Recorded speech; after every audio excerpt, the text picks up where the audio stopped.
Hi, and welcome back to Peekaboo Hauntings. I'm your witchy host, Shy, and I'll be your guide to all things paranormal, weird, and spooky. Today, we're talking about the ghost I saw and felt on school field trips. That's right, even on my field trips, I couldn't escape the spirits. But, as I've said, North Carolina is a very haunted place. And while I'll be speaking about these places a little, to talk about my experiences at them, I may do a future deep dive into them. As a result of my curiosity, I did do some research and discovered stories I had never heard before. And I'm sure I'm not the only one. So I think it will be fun to talk about them further. Except for one. I cannot find any trace of it. And I don't remember what it's called. So even though it might be the craziest of the stories I have, I sadly won't be able to do a deep dive into it. But for now, let's talk about some of the things I experienced on some of my field trips. Anyone that has gone to a school in North Carolina, there are probably two places we have all gone to for a field trip. At least once. Well, three if we count the zoo. But we're not talking about that. At least I don't think the zoo is haunted. Who knows? Maybe there is a zebra running around free and chasing the lions. Like, hey there, big boy. You want a bite? And when the lion goes for it, it bites the air. God, I shouldn't be making these when my ADHD is running at full blast. Oh well. Oh well. At least it's not in its demented stage yet. But yeah, except for the zoo, the two places we probably all went to were Biltmore and Old Salem. Old Salem was probably one of the first places I remember going to. Well, that and the zoo. And it seemed like we went there at least once a year until middle school, I think.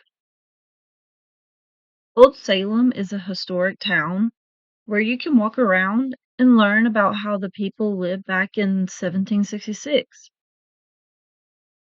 During our field trips, we would walk through some of the houses and learn about the history of those buildings and the people who lived there.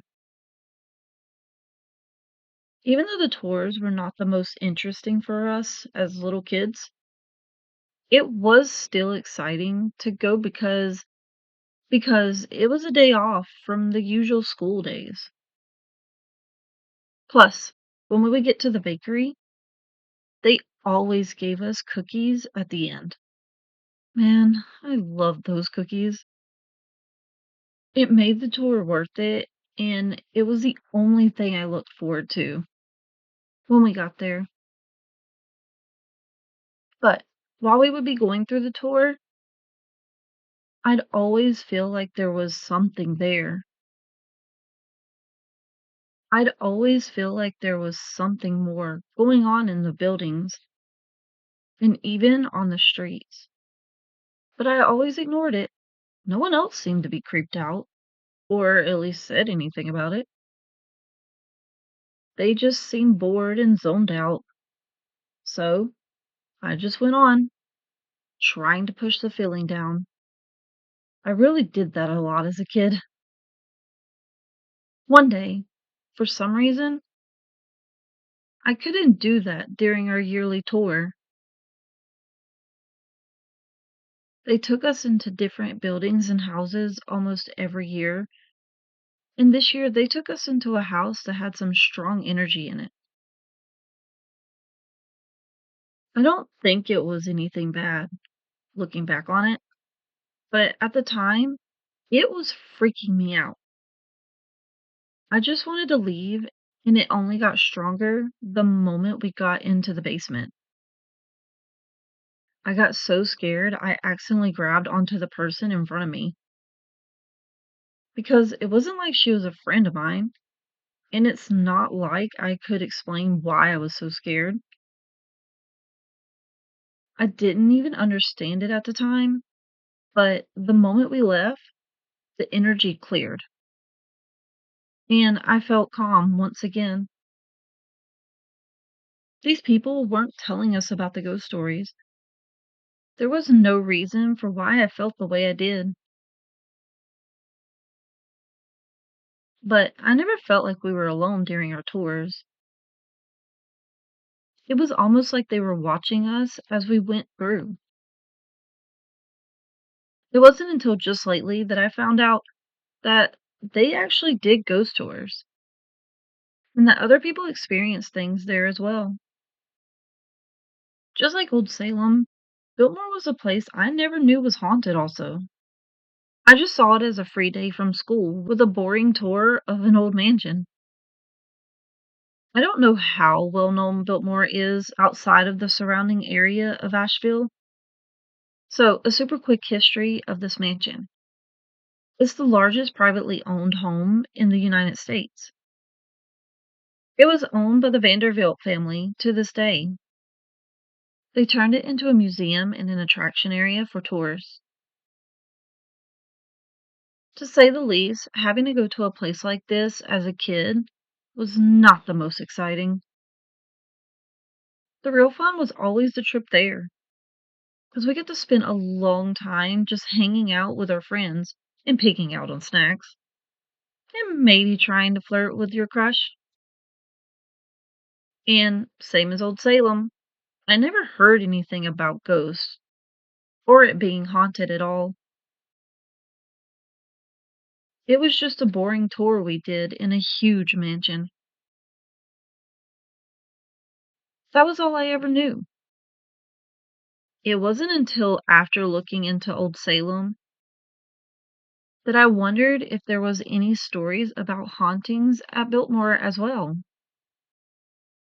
And I found some. Like I said before, I might do deep dives into these places later. For now, let me tell you about my story. And I will say, these two aren't as interesting as my last story, but I still wanted to share them to maybe let others know what you're feeling in those places is real. Anyways, I went to Biltmore many times over my time in school, especially in middle school.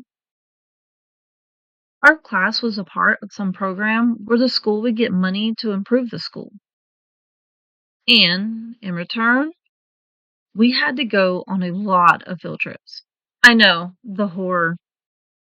We loved that it meant more time away from school, but all of those field trips were to go check out all of the colleges in the state, and for some reason, Biltmore. We did mini tours there. And yes, I felt things all the time, but it was pretty faint, so I always ignored it. Like maybe I felt someone coming down the stairs or just hanging out in a room. Nothing crazy. That was until one of these tours. It felt a lot like Old Salem that day. I could feel people almost watching us as we went through the tour.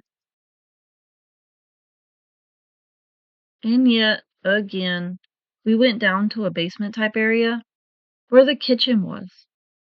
And while they were talking about it, I felt someone behind me. I happened to be at the back of the group at this time, and for a second, I thought someone was behind me. They seemed a little bit annoyed that we were there and wanted us to leave. It started to feel like everything around me started to get muffled, and I almost felt like I was being sucked back into time. It freaked me out because it was the first time I had that happen.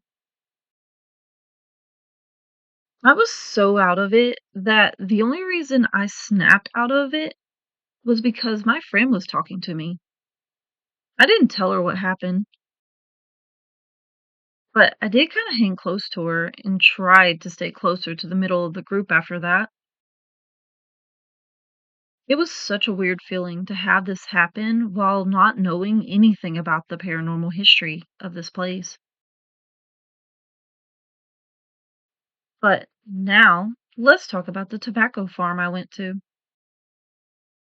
I can't give any background about this place because I don't remember where we went, where it was, or what it was called. I only remember it was a tobacco farm.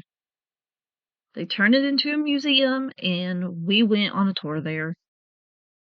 So if anybody could help me find it, I would be so grateful. This has been driving me crazy since I started trying to find this place again and got nothing. I know it's a long shot. I mean, a tobacco farm turned museum in North Carolina. It's so much info to work off of, right? I say that, but I swear somebody could find it. Oh, and I do have some details. And it was a pretty big white house, and it had a bowling alley in the basement. While I don't remember many details of this farm, I do remember the things I saw and felt while in the house. From the moment I walked into the place, I felt off, mostly because of my fear and not being used to my abilities at the time. Just coming into this house, as we're walking to a sitting area to hear about the history of the house, I saw a shadow walking up from downstairs, coming up to where we were. It was such a solid shadow that I was expecting someone to walk through the glass door. And when they didn't, and I passed by that door, I was in shock at the fact that there was no one there. It freaked me out because there was nowhere for them to go. It was just a stairwell with no other way out besides the doors at the top and the bottom. What was even crazier to me was that no one else seemed to see it. So, once again, I ignored it. All the while, I was trying to work out how that happened. I have never seen something so solid as that before. However, this was just the start of it. Once we were done with the presentation, we started the tour. I don't remember much about the tour before we got to the attic, but when we made our way up there, my head started to spin. It was so bad. I remember the teacher making me sit down. On its own, it could have been nothing, but with everything else, I just get the feeling that it was part of all that happened there. I sat down for a while and eventually I started to feel silly and forced myself to get up. My head was still spinning and I felt floaty, yet I made myself walk around. Try my best to not let it show how weirded out I was up there. While I looked around the old clothes, toys, and baby stuff behind the glass, I saw a skirt of a dress which seemed to move. And yes, I ignored it again. I did this a lot as a kid. Weird things happen around me, and I tried to explain it away. Yet, it was harder to explain away seeing a toy move, but I tried not to show how scared I was. No one else seemed to be seeing this stuff, so I pretended I didn't either. After looking around the museum up in the attic, we finally left, and suddenly I felt better. It felt like I could breathe, and my head was no longer spinning. From there, I don't remember much of the tour until we got to the basement. It was always the basement that got me on these field trips. It was so cliche, I swear. So the basement is what made everything else that has happened so far finally become real. We were going through the tour, and they were talking about a home bowling alley the house had, and me and my friend were talking to each other about how hot it was down there. The whole time we were walking down this long hallway, and they were talking about the rooms, we were burning up. Right after complaining how hot it was, we kept walking down the hallway, and the coldest air, for lack of a better word, went straight through us. It didn't feel like it went around me. I felt this coldness deep in my body. The way it moved, it truly felt like a spirit walked through me in the opposite direction. What caught me off guard was that at the same time I felt this, my friend reacted as well. We grabbed each other, realizing we both just experienced the same thing. We didn't let go until we got out of the basement, and from there, we started talking about what just happened for a while after that. Even though I was scared, I couldn't lie. I was kinda happy to talk to someone else about it. For the first time all day, I didn't have to hide what I was going through. It was kinda nice not to feel so alone, and I want you all to have that feeling as well. I want this place to be a safe place to talk about our paranormal experiences. We all deserve to be heard. These things can make you feel so alone, and it's hard to open up when you're not sure how others will react. Or worse, you know they won't believe you. So if you'd like to send your stories, check out the email in the show notes below. But for now, the coven is adjourned. See you next time. Bye.